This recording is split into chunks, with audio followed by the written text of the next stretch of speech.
on those train tracks early this morning. The two little girls were on their way to Park Lawn Elementary. Two friends were walking with them. They saw death suddenly strike their friends, 6-year-old Angela Judkins and 7-year-old Christina Fortier. We have team reports, and we begin with Annie Schwartz. All I could think about is those could be my kids on railroad tracks instead of somebody else's. Teresa Schweifel watched in horror as the accident happened right in front of her.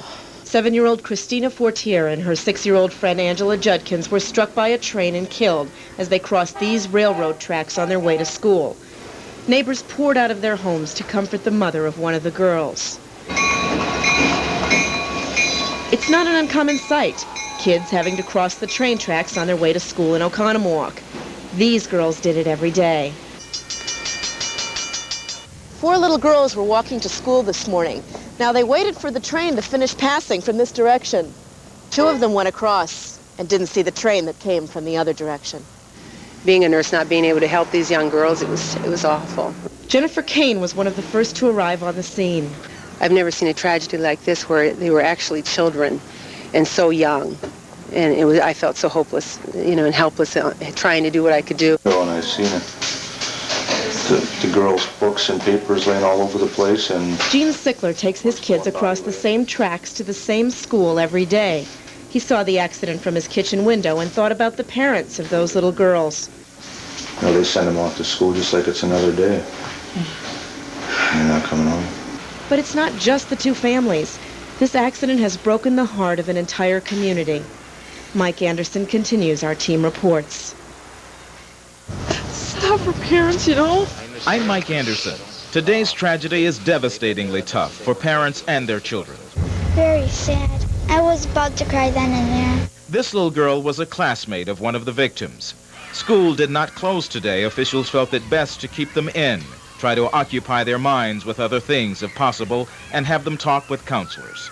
It's now 2:35 in the afternoon. School is just out. Ordinarily, you'd have 60 to 70 kids crossing the tracks at this time, but not this afternoon.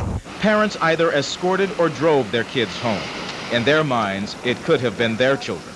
My daughter was the 4th person, and she luckily heard the train whistle from the 2nd train and looked and was just about to cross, but didn't. It's a fear I have every morning. Because a train comes every morning when them kids are going to school, and the same in the afternoon.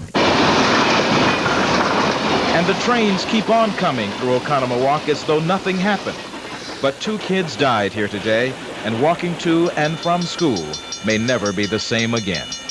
Mike Anderson, Channel 12 News, Oconomowoc. Parents say they're going to be asking the school and the city to add a crossing guard or do something to make that intersection safer. Someone fired on a Milwaukee school bus this afternoon. 1 student was hurt. The shots rang out as the bus traveled down 49th Street on the route home from school. The driver heard the shots, pulled over on 51st Street. 1 student was cut from flying glass, but we're told that child's okay. Police do not know who fired the gun. And Shorewood police have a mystery on their hands this evening. A woman, 50-year-old, that woman, Roma Bodine, has been missing since February 13th, and her husband, a former FBI agent, committed suicide at their Shorewood home 3 weeks ago. His suicide note made no mention of his wife. Police say at this point they're stumped. We've checked credit card records, the automobile records, phone records. We've talked to friends, relatives, places where they normally would frequent. Nothing has led us one way or the other. Police tell us that they suspect foul play may be involved. So if you have seen Roma Bodine or you know anything about her disappearance, please call Crime Line Anonymous. The telephone number is 1-800-78-CRIME. As always, 1-800-78-CRIME. Your call is confidential. Just so you know, we're still watching this. Still no charges filed in the shooting death Wednesday night of 14-year-old Corzetta Vance. 2 teenagers, as you know, were arrested. Larry Lofton, the man police blame for a multi-car crash that killed 2 and hurt 2 others, has now been charged with reckless homicide, and today he entered a plea of not guilty. Traxan Port's 4-year-old son John died this winter in an accident involving a drunk driver. Today she says she may run for public office. Better to fight drunk driving. 18 students ended up in the hospital today because they fainted while they were in class at New Berlin Junior and Senior High School. There was a foul smell and everyone was cleared out pretty quickly, and Dennis Dean was there and tells us what happened. Students were barely in class when a foul, rotting smell forced them out again. Well, the cafeteria was like infested with the smell. It smelled like stink bombs and that. More than 1,100 students were evacuated, many complaining of dizziness, shortness of breath, and nausea. Buses took most students home. 18 were taken to Children's Hospital, where all were treated and released. I was eating, and I went downstairs in school, and I threw up, and then I came back outside. They told me to go outside, and I went outside, and I fainted outside. What they were smelling was sewer gas, which contains methane. Methane is both toxic and explosive. An hour and a half after the gas was discovered, the leak was fixed. This is the culprit, a sewer trap, much like you might find in the basement of your home. The only problem is water that is supposed to be here had dried up, causing the sewer gas to rise up into the school. And there was another problem. Nearby air circulating equipment picked up the gas and pumped it throughout the school. The problem was solved when water was poured back into the trap, but by then the damage was done. One mother was passing by as students were being evacuated. And I saw the ambulances leave, and I said that silent prayer, I hope that's not my daughter. And I went home feeling relieved, only to find out that it was my daughter. I felt real dizzy, and they took me to someone's car, and then sent me to another car, and then they took me away in an ambulance. Natalie is okay, so is everyone else at the school, which was closed for the rest of the day. Dennis Dean, Channel 12 News, New Berlin. And just repeating for you, everyone was taken to Children's, was treated and released. School will be back in session on Monday. But the methane gas accident that happened in the New Berlin school was scary, and it can happen in your house, too. So how would you know if that's happening? Well, obviously it smells. I guess it's something. Family Health reporter Sean Robinson has some tips. That's right. It doesn't happen often in homes, but when it does, you need to recognize the signs. And many of the kids who are at school today complained of first smelling something rotten, something like eggs, rotting eggs, and then the symptoms began. Now, that smell might be your first tip-off that something is wrong. Some symptoms that you could experience are difficulty breathing, lightheadedness, stomach pain, nausea, vomiting, rapid heartbeat, hyperventilation, and fainting. Now, what do? Common sense. Get out of the house. Open the doors and windows if you can. Now, doctors advise going to the emergency room to get checked out just to be sure that you're okay. Now, some people may think they're all right, and then the symptoms may recur. Now, Marty and Jerry, this is where the problem usually begins. Now, this is called a P-trap or sink trap, and what it does is prevent sewer gases from seeping into your home by always holding water in the bottom, the curve. Now, if the water dries up because you don't use the system often, or if there's a leak or another problem, the sewer gas, which contains methane could seep into your home, but it's not a difficult problem to fix, so make sure you call a plumber, just call a professional to make sure they get the problem taken care of. And make sure you keep water in the P-trap. That's right. That is right. Keep the water running. All right. Thanks, Sean. When you smell it once, you'll never forget it. That's a sure thing. Sean, thanks a lot. 2 presidential candidates in the state today. That's coming up. And why these signs are creating a controversy in River Hills. Win a trip from Blockbuster Video to the 1992 Summer Olympics. Just 99 cents, but only for a limited time. So get along to McDonald's. Yeah! Well, Governor Jerry Brown needs badly to win in the Wisconsin primary, but he knows that. So he's spending 4 days in the state, and he spent this morning in our studios conducting satellite interviews with reporters nationwide. He could not see them, and the questions tended to all be pretty much the same, so by the time I sat down to interview him live on our noon news today, he was looking a little bit stunned.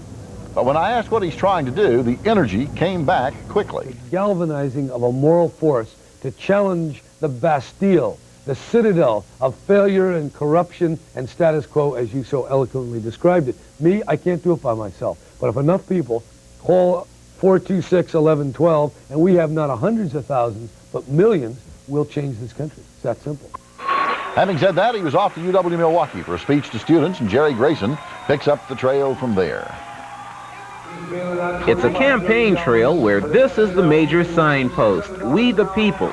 And Jerry Brown told these UWM students that the people, ordinary citizens, have had their real power taken away. With the government out of touch with the American people and thinks they have a right to bounce checks and give themselves health insurance, but not the 35 million Americans who are paying for it. They don't get it. That's not right. Brown said it over and over again about Washington politicians. They don't get it. And while he met some students happy with Washington's current leadership, he was also able to win some hearts and minds over to his side. I think it's his policies and everything are like pretty incredible and stuff. He's down for the people, the common people, the John Does of America, and that's what we need. What Jerry Brown needs is a win in Wisconsin. That would mean a lot to his campaign, but he says it's not for Jerry Brown. Don't vote for me. Vote for yourself and your future. Thank you very much. Jerry Grayson, Channel 12 News, Milwaukee. Brown moves his campaign to the north central and northwestern parts of the state tomorrow. And Brown's opponent was also out gathering some support today in Wisconsin. Arkansas Governor Bill Clinton took his campaign right to the Wisconsin legislature, telling lawmakers most Americans are worse off now than they were a decade ago. And it's time to turn that around, he says. Wisconsin's presidential primary, in case you're counting down the days, is April the 7th. Well, concern about election signs on lawns, that's news in your neighborhood if your neighborhood is River Hills. The River Hills Herald reports some folks are worried about election signs cluttering up some yards. Village folks are looking at ways to regulate their use. Talking about looking at things, so far the weekend looks so good. And rev up your flippers. It's time for all you pinball wizards to learn some new bumps. We'll tell you where in just a moment. Quality is hitting the mark for Buick. That's the convincing conclusion of the Design Use Automotive Engineer Survey. Buick was ranked higher than any import manufacturer, with 2 Buicks among the top 10. Buick Regal. Real advantages for the real world at your Chrysler Plymouth dealer today. Well, somebody asked me a good question today. Can you sue Milwaukee County? I mean, did they ever get the salt trucks out last night? I don't know. Why are you looking at me? I can't sue. I don't have the answer to that. I saw 17 wrecked cars. We did say it was slippery last night. Yeah, I'm not blaming you. I'm just saying I can't believe they didn't. Because you're going to start something. We'll blame you if we can get away with it. Okay. Did you do a school talk or something? No, the Milwaukee Home and Garden shows this weekend. I'm the garden. See how nervous I'm getting? You're the garden? I'm kidding. They were go over here, please. Let's go over here. Too many hard questions over here. We're going to start with the weather school question, which I think is kind of interesting with a little bit of the windy weather we've had over the past couple of days. Chicago is not the windy city. It's the 15th windiest city. That's a political thing. Boston is number 1. Now, Milwaukee is number 8. Who ties us? We're tied with another city. Is it Cheyenne, Wyoming, Juneau, Alaska, Honolulu, Hawaii, or La Mesa? Some people say La Mesa, Texas. We'll give you the answer in just a couple of minutes. All right, this is what they call Frisbee golf. They were doing it at Brown Deer Park. Could be a new sensation. I don't know, and I hope I didn't steal Mark Johnson's sports thunder there. But it was a beautiful day for doing that, although a bit nippy. Look at that, 38 degrees in Milwaukee, 41 in Green Bay and Chicago and Wausau, 45 in La Crosse, 46 in Madison, Park Falls, coming in at 40 degrees. Right now, though, it's clear and 33. At Mitchell International, 35 at Channel 12. Timmerman coming in at 37 degrees. It feels like 25. The winds are east off the lake, 7 miles per hour, humidity 75%. The barometer is on the rise at 30.22. Waukesha at 37 degrees. We're seeing at 35. Kenosha coming in at 35. It's going to be a chilly night. Sheboygan coming in at 36 degrees. Guess what's happening to our weekend forecast? A little weak storm is brewing out in the frontal ranges of the Rockies, so that's going to bring a little area of rain and snow once again. The low going just south of Wisconsin. That means we get a rain-snow mixture coming in here Saturday night and into Sunday. We're not reflecting that in the forecast tonight. It'll be a cool night, fair skies, dry air, 24 for an overnight low on easterly winds. And actually not tomorrow also, except the clouds. They'll be coming in from the west. Could see the rain, sleet, snow mixture moving in late evening into the nighttime hours tomorrow. Tomorrow's high, 43 degrees. Let's start by satellite. This is our 3D satellite showing the clouds this morning over the lake and the clear skies here. But just out to our west, look at the clouds on the increase across the plain states moving through Iowa at this moment. Even though we'll have clear skies most of the night, we have this storm, which is starting to get going out to the west, and it'll be moving this way. High pressure right now over most of the Midwest Great Lakes states with cool air, and there's the low pressure system developing over the Rockies. It'll be moving this way on Saturday. Most of the rain holding off, though, until Saturday night and into Sunday, and then cooler air coming in with it from the northwest will bring a rain and snow and slush mixture in here on Sunday, and then a Pacific front comes in and dries everything out on Monday. All right, let's start with the 5-day planner. Beginning with Saturday, cloudy skies, 43 degrees, a rain-snow mixture on Sunday. That's 41 degrees for a high. Monday, cool and cloudy, and 38, 40 on Tuesday, and 42 with a shower on Wednesday. What city ties us for 8th? Believe it or not, Honolulu, Hawaii. It's probably the only thing we share with them statistically. No Forget all the other weather things, but we do share windiness with them. I was surprised. I thought maybe it was Juneau, and I remember Cheyenne a couple of years ago. Was the windiest spot. Do you know where Lamesa, Texas Yes, is? I know. It's Jerry's hometown. It's hometown in Texas. I'll tell you stories about the wind someday, boy. Yeah, okay. Thanks, John. We got a lot of wind there. Today's business. India has issued an arrest warrant for Warren Anderson of Union Carbide. Remember, they charged him with murder for the 1984 Bhopal disaster. Now they're after him. Boeing Aircraft sells a lot of airplanes other places, so when workers put Buy American stickers on toolboxes, a supervisor said, you know, that might offend some foreign customers. Today, the company said, so it offends them. Let them get over it. Dow Industrial's down 36 points today. And in sports, the Brewers finally made the deal they've been looking for. Mark Johnson has a story on who gets whom next in sports. Which automaker racked up the biggest sales gains in mid-size cars this year? It's Buick, for 2 good reasons. Buick Regal, a world-class sports sedan that Road and Track called a great deal of car for the money. And Buick Century, 6-passenger luxury and American safe car of the year. Yet comparably equipped, Century is priced thousands less than Ford Taurus or Toyota Camry. And now 2.9% GMAC financing on every model makes Buick a better value than ever. See your better Buick dealer today. It's Century Foods Frozen Food Fiesta. Register.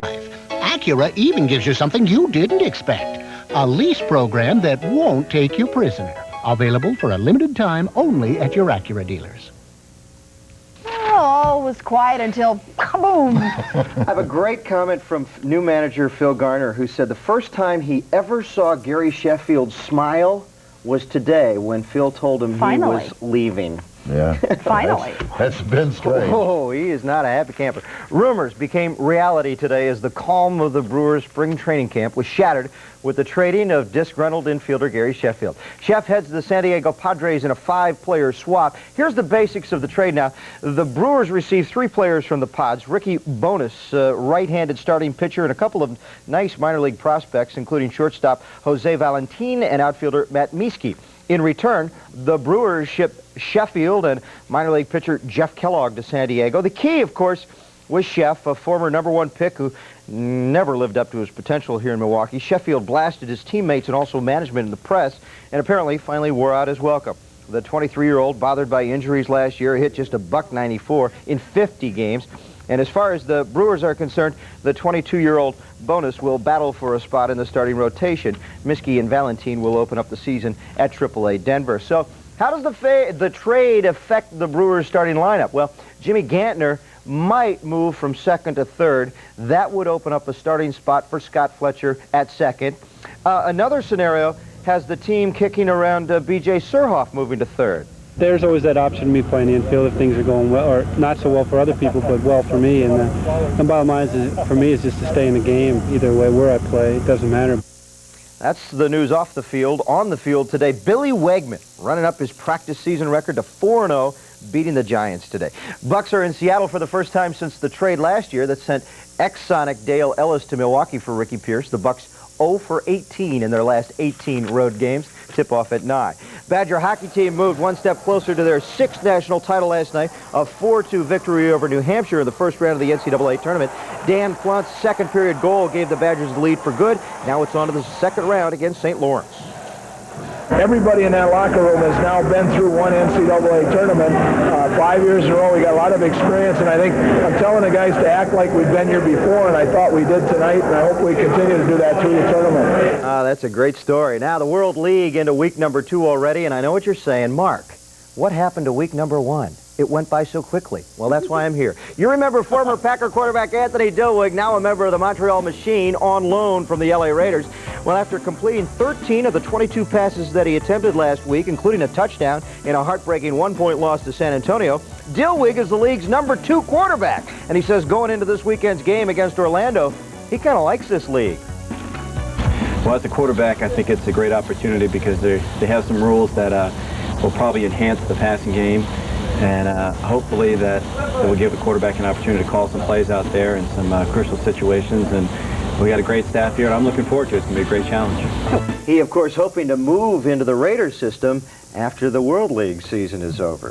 Good story. Boy, energy in that bunch, huh? Yeah, really good. I'll say. Thanks. Well, if pinball is your game, then the World Pinball Championships is where you ought to be right now. We'll tell you how to get there when we come back. That's why we're here. Yeah.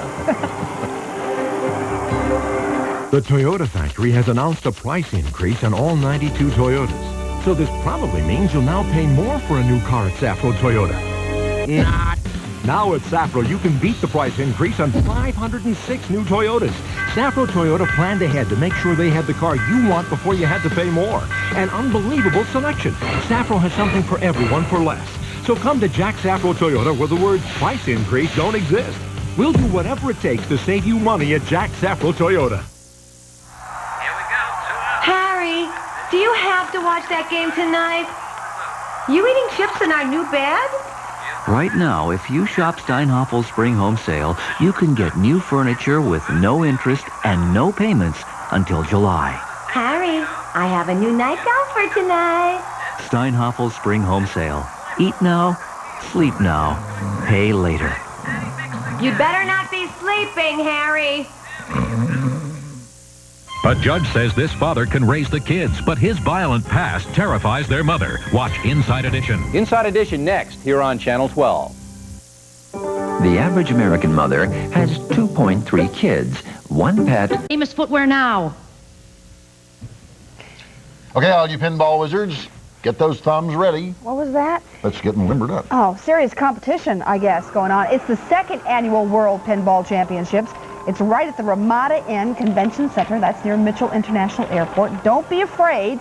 If your skills aren't quite up to Jerry's, you can play in one of several skill levels. And while you're out there, you can check out the latest and most advanced pinball machines. Pre-registration is encouraged. There's going to be a crowd, but you can try to register at the door. All the fun is going on through March 29th. Just don't play against Jerry.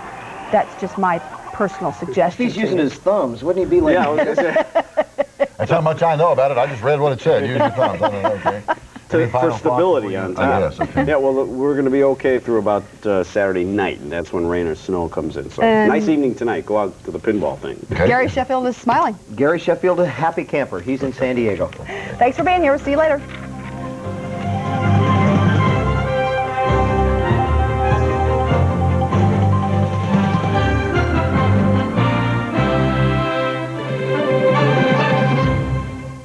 Over the years,